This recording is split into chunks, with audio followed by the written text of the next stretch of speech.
So Bangladesh was New Zealand match review.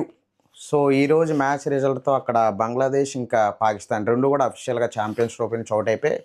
So ఈరోజు Bangladesh New Zealand ఆడిన pitch అది ఫ్లాట్ పిచ్చే. సో హై స్కోర్ మ్యాచ్ వస్తుంది అని ఎక్స్పెక్ట్ చేసాం. కాకపోతే అక్కడ బంగ్లాదేశ్ ఫస్ట్ బ్యాటింగ్ అని ఎప్పుడు మనకు తెలిసిందో. సో బంగ్లాదేశ్ ఎలాగా ఒక 300 ఆ రేంజ్ స్కోర్ అయితే కొడదని మనకు తెలుసు. కాకపోతే అక్కడ మినిమం 300 స్కోర్ చేస్తే కానీ బంగ్లాదేశ్ విన్ అవ్వలేదు. బట్ వాళ్ళు 236 రన్స్కి చేతులు ఎత్తేసారు. సో బంగ్లాదేశ్ ఇన్నింగ్స్ ఎలా సాగిందిరా అంటే, సో ఫస్ట్ పవర్ ప్లేలో బంగ్లాదేశ్ 58 for 1.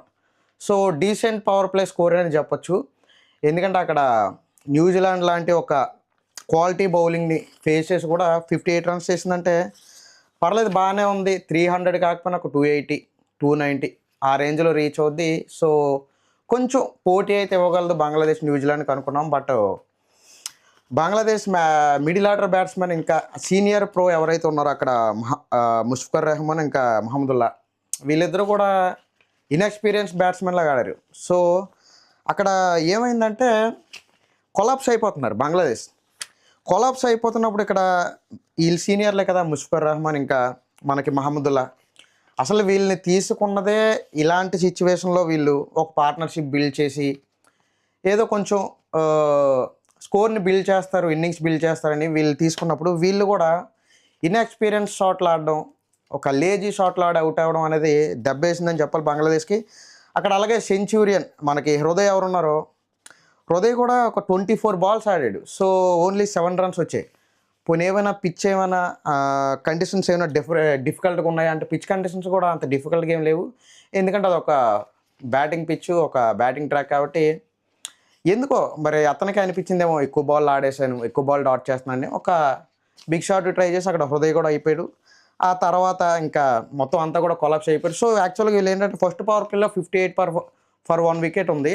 ఆ తర్వాత 11 to 20 ఓవర్ ఏదైతే ఉందో ఆ మిడిల్ చూసుకుంటే వీళ్ళు 39 runs చేసి ఒక వికెట్ లాస్ అయ్యారు. సో అది కూడా అంత బ్యాడ్ ఏం అనిపించలేదు. 20 overs వరకు కూడా ఓకే. నెక్స్ట్ ఏమైనా 1-2 పార్ట్నర్షిప్స్ ఏమైనా బిల్డ్ చేశారంటే ఒక 280 వరకు వెళ్తారు. సో కొంచెం ఏమైనా ఇంట్రెస్టింగ్గా మ్యాచ్ ఉంటుందని అనుకున్నాం. బట్ అక్కడ బ్రేస్వాల్ బౌలింగ్ మొత్తం వికెట్లన్నీ కూడా దొరికేసారు వీళ్ళు. సో పోనీ బ్రేస్వాల్ ఏమైనా అంత గొప్ప బాల్ ఏమైనా వేసి వీళ్ళని అవుట్ చేశారంటే అక్కడ బ్రేస్వాల్ చేసింది కూడా ఏం లేదు. అంతా కూడా ఈ బంగ్లాదేశ్ బ్యాట్స్మెన్ అవి బంగ్లాదేశ్ బ్యాట్స్మెన్ వికెట్లు వాళ్ళు సమర్పించారు తప్ప బ్రేస్వాల్ కూడా అక్కడ చేసింది ఏం లేదు. కాకపోతే బ్రేస్వాల్ ఏంటంటే అలాంటి బ్యాటింగ్ ట్రాక్ మీద కూడా ఒక 10 hours వేసి జస్ట్ 26 runs ఇచ్చాడు. సో 26 అంటే 2.6 ఎకానమీ చాలా బాగా వేసినట్టే. సో 4 wickets అయితే తీశాడు. అక్కడ శాంట్నర్ కూడా డీసెంట్గా వేసాడు, ఒక 2 wickets తీశాడు. సో బంగ్లాదేశ్ ఇన్నింగ్స్ అయితే ఈ విధంగా సాగింది. సో 236 runs అంటే మనం ఏం ఎక్స్పెక్ట్ చేస్తాం, న్యూజిలాండ్ చాలా ఈజీగా చేసేస్తుంది. సో ఇంకా మనం ఏం చూసుకోక్కర్లేదు, మ్యాచ్ పసలేకుండా అయిపోద్ది అని అనుకున్నాం. కాకపోతే అక్కడ మనకి ఏంటంటే బంగ్లాదేశ్ ఫస్ట్ ఓవర్లోనే న్యూజిలాండ్ వికెట్ తీసింది. అది కూడా ఎవరిది, సెంచురియన్ వికెట్ తీసింది.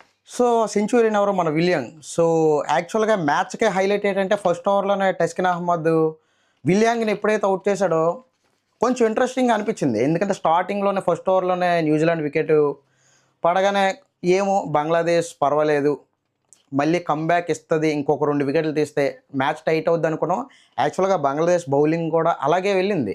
ఒక 16 overs వరకు కూడా బంగ్లాదేశ్ చాలా టైట్ బౌలింగ్ వేసింది. ఎందుకంటే అక్కడ మనకి న్యూజిలాండ్ పవర్ ప్లేలో వాళ్ళ స్కోర్ చూసుకుంటే న్యూజిలాండ్ చేసింది పెద్ద రన్స్ ఏం లేవు, జస్ట్ 54 for 2 wickets అయిపోయాయి. యాక్చువల్గా బంగ్లాదేశే పవర్ ప్లేలో బెటర్ పర్ఫార్మెన్స్ చేసింది. ఎందుకంటే బంగ్లాదేశ్ 58 runs చేసి 1 wicket పోయింది. కానీ ఇక్కడ న్యూజిలాండ్ 54 for 2 wickets అయ్యింది. సో పవర్ ప్లే వరకు కూడా బంగ్లాదేశ్దే బెటర్గా ఉంది కంపారిజన్లో. అలాగే ఆఫ్టర్ 16 overs కూడా మనకి న్యూజిలాండ్ 74 for 3 wickets ఉంటే అక్కడ బంగ్లాదేశ్ 80 for 2 wickets ఉంది. సో ఆఫ్టర్ 16 overs కూడా మనకి కంపారిజన్లో బంగ్లాదేశే బెటర్గా కనిపించింది.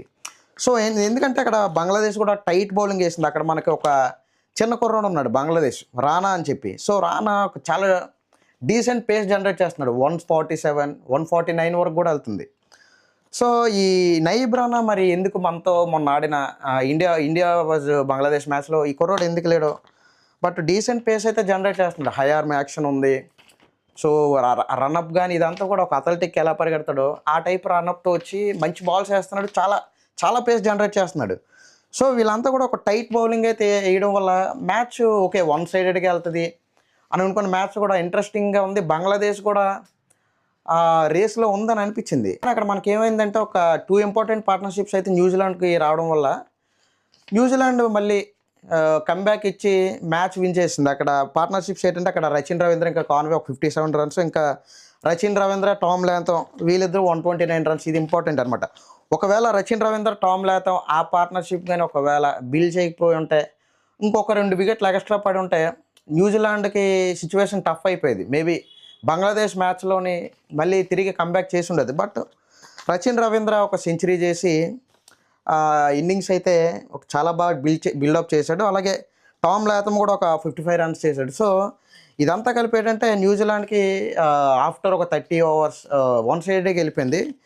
అలాగే ఇంకా న్యూజిలాండ్ బ్యాటింగ్లో మనకి మైనస్ లేవా అంటే ఉన్నాయి.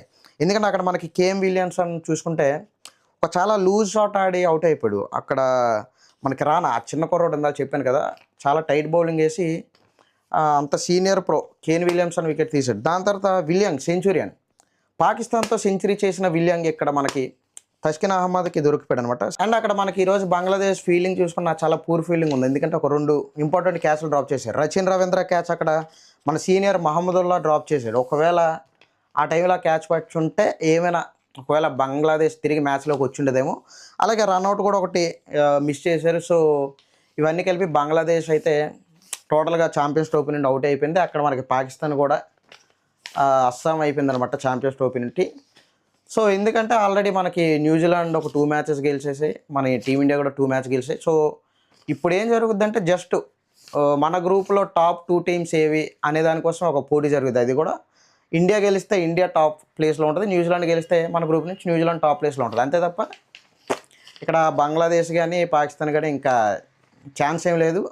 అఫీషియల్గా అవుట్ అయిపోయాయి అనమాట ఈ ఛాంపియన్స్ ట్రోఫీ నుంచి.